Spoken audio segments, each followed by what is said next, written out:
Assalamualaikum warahmatullahi wabarakatuh. Salam sejahtera untuk kita semua. Yang terhormat Ibu Leli selaku dosen pengampu mata kuliah alat industri kimia.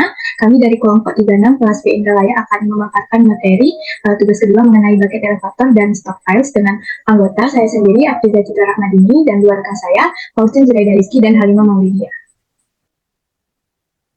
Bucket elevator adalah conveyor yang digunakan untuk memindahkan material padat di jalur vertikal. Terdiri atas rantai tidak berujung, digunakan untuk mentransfer material dari permukaan tanah ke ketinggian tertentu. Berfungsi untuk memindahkan suatu material dengan jarak pemindahan bahan yang panjang, beragam penggunaan, variasi kapasitas lebih luas, dan bersifat kontinu. Next. Peran dari bucket elevator yaitu mengangkut material secara vertikal, pengangkutan material dalam jumlah yang besar, penanganan material butiran atau serpihan, pengangkutan material dengan aman, integrasi dalam proses produksi, penyesuaian ketinggian, penghematan energi.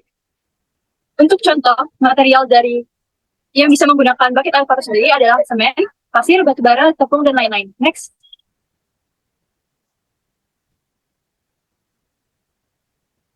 Klasifikasi bucket elevator. Tipe-tipe bucket elevator adalah efficient bucket elevator, silo bucket elevator, thin chain bucket elevator, dan semen bucket elevator. Sedangkan untuk bentuk bucketnya itu terdiri dari tiga, yaitu Minneapolis type, wet or sticky materials, dan stamped steel bucket. Baiklah, pembahasan selanjutnya yaitu mengenai sistem transmisi bucket elevator. Yang pertama itu ada transmisi sabuk. Jadi bucket elevator yang menggunakan transmisi sabuk atau belt ini memerlukan hal yang harus diperhatikan. Yang pertama itu adalah faktor material yang diangkut. Jadi bila suhunya itu terlalu tinggi maka sabuknya akan mengalami pemulihan panjang sehingga kekuatan dari sabuk ini sendiri akan menurun. Kemudian yang kedua adalah faktor transmisi yang dihantarkan. Jika material yang diangkut itu berupa serbuk maka harus masuk ke sisi permukaan puli sehingga dapat terjadi slip. Kemudian yang terakhir adalah faktor perawatan. Belt harus lebih banyak memerlukan perawatan akibat robek dan suhu operasi yang tinggi. Kemudian yang kedua itu adalah transmisi rantai. Jadi bucket elevator yang menggunakan rantai memiliki kelebihan dibandingkan dengan sabuk. Yang pertama kelebihannya itu kemungkinan terjadi mulai panjang akibat suhu tinggi itu relatif kecil. Kemudian yang kedua kemungkinan terjadi slip pada sistem transmisi sangat kecil karena roda penggerak menggunakan sprocket sehingga daya motor diteruskan dengan baik. Kemudian yang ketiga perawatan yang lebih sedikit karena kemungkinan terjadi kerusakan pada rantainya itu relatif kecil, dan yang terakhir itu usia pakainya akan lebih lama dibandingkan dengan mesin sabuk.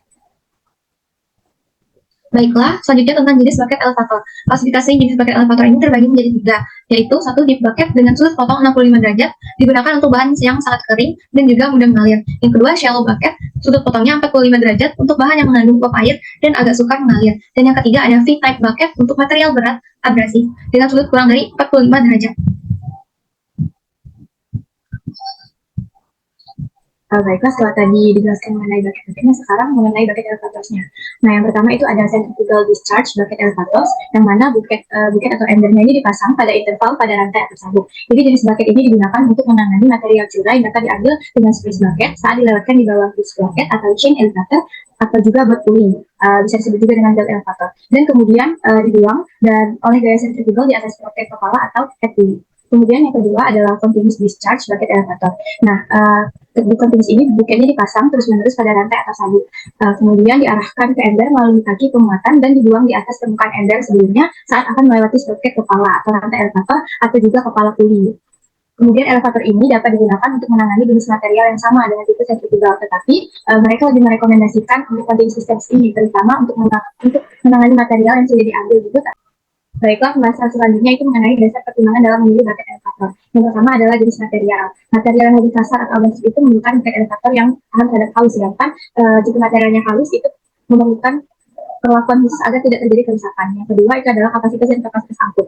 Jadi kapasitas ini harus sesuai dengan kebutuhan produksi yang nantinya diperlukan oleh bucket elevator dan juga memastikan kapasitas angkut dari bucket elevator ini sendiri. Kemudian yang ketiga adalah tinggi dan jarak horizontal. Ukuran dan geometri juga harus diperhatikan seperti berapa tinggi dari bucket elevator ini dan sejauh mana material itu harus diangkut. Nantinya ini akan mempengaruhi desain dari bucket elevator ini sendiri. Kemudian yang keempat itu adalah kebutuhan keamanan seperti bahaya dari debu atau potensi ledakan jika materialnya merupakan bahan yang terbakar. Yang terakhir itu adalah lingkungan operasional seperti suhu, kelembapan, dan kondisi lingkungan yang dapat mempengaruhi pemilihan dari bucket elevator ini sendiri. Berikut adalah ilustrasi untuk prinsip kerja dari bucket elevator.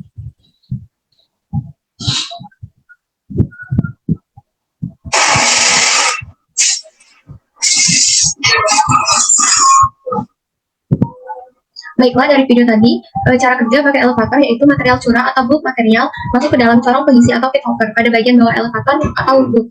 Material curah ditangkap bucket yang bergerak kemudian oleh bucket dibawa ke atas. Setelah sampai pada roda gigi atas, material dikeluarkan ke arah corong keluar atau discharge port. Dapat kita lihat juga bagian-bagian alatnya seperti pada gambar yang tertera di sini. Selanjutnya adalah mengenai prinsip perancangan dari bucket elevator. Yang pertama itu menentukan karakteristik dari material yang akan diangkut. Yang kedua itu menentukan tipe bucket elevator seperti sentrifugal dan kontinu. Kemudian menentukan kapasitas pengangkutan juga kecepatannya. Begitu ketinggian dan panjang yang diperlukan bucket elevator. Memilih jenis bucket sesuai dengan bahan yang akan diangkut. Selanjutnya itu memastikan semua komponen seperti sabuk penggerak, puli, dan sisa penggeraknya berjalan dengan lancar. Dan yang terakhir itu menentukan jarak antara puli yang nantinya akan mempengaruhi torsi dan tegangan sabuk serta daya yang dibutuhkan motor untuk penggerak.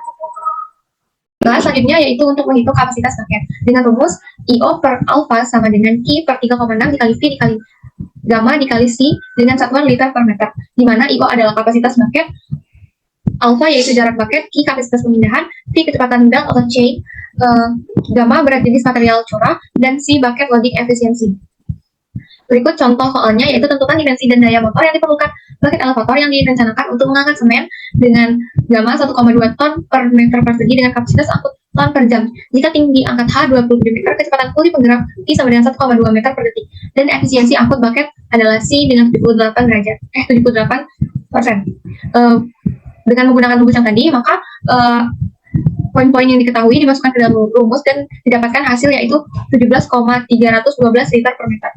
Selanjutnya, kami akan memaparkan tentang stockpiles, yang merupakan tempat penimbunan atau penyimpanan sementara hasil tambang batubara sebelum dijual ke konsumen, di mana harus diatur dengan baik agar kualitas batubara tetap terjaga.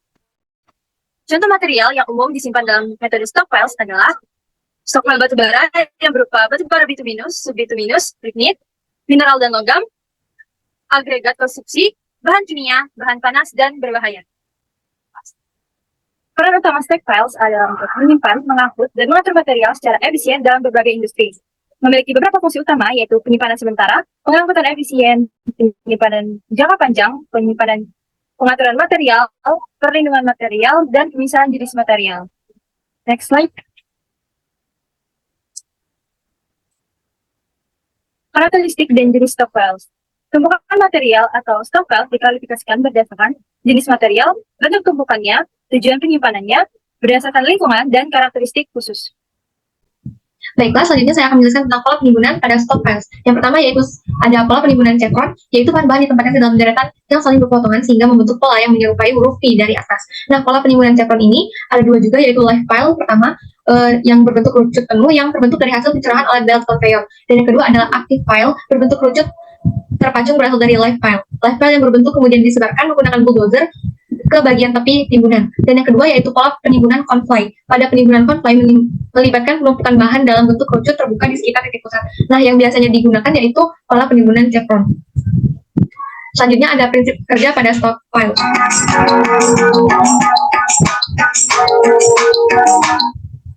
Baiklah, prinsip kerja dari stockpiles adalah untuk menyimpan dan mengelola jumlah bahan tertentu seperti batu bara, biji besi, pasir, atau bahan tambang lainnya dalam jumlah yang besar dan siap digunakan atau dijual di masa depan.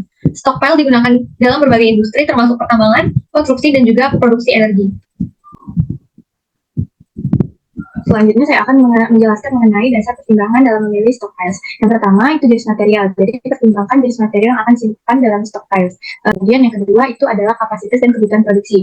Jadi tentukan kapasitas total yang dibutuhkan untuk material, produksi atau permintaan. Yang ketiga itu adalah jenis penyimpanan. Jadi pemilihan jenis penyimpanan stockpiles ini harus sesuai dengan karakteristik material dan metode pemrosesan. Ini biasanya berupa tumpukan terbuka di lapangan terbuka atau tumpukan tertutup di dalam gedung. Kemudian yang terakhir itu adalah selanjutnya itu adalah prinsip dari perancangan stockpiles. Yang pertama itu adalah pemilihan lokasi stockpile. Jadi pilih lokasi yang memudahkan akses distribusi bahan ke dan dari area penyimpanan. Kemudian tinggi, bentuk, dan juga pemiringan. Ini harus berdasarkan pada jenis dan karakteristik material yang akan disimpan.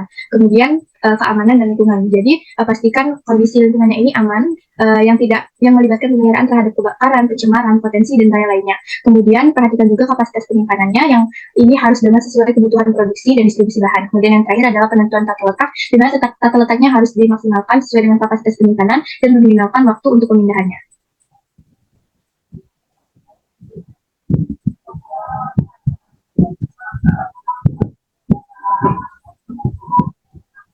Selanjutnya itu adalah mengenai kapasitas penyimpanan pada stockpiles. Jadi kapasitas dalam penyimpanan batubara di stockpile ini menentukan desain dari suatu stockpile-nya. Nah, stockpile yang berkapasitas kecil dengan batubara yang berkapasitas besar mungkin berbeda, khususnya dalam penyimpanan lahan dan preparasi lahan tersebut. Kemudian pada stockpile dengan kapasitas yang besar, reserve stockpile-nya harus benar-benar kuat dan kokoh untuk menahan beban yang besar. Baiklah, di sini saya akan melanjutkan tentang perhitungan volume pada stockpiles.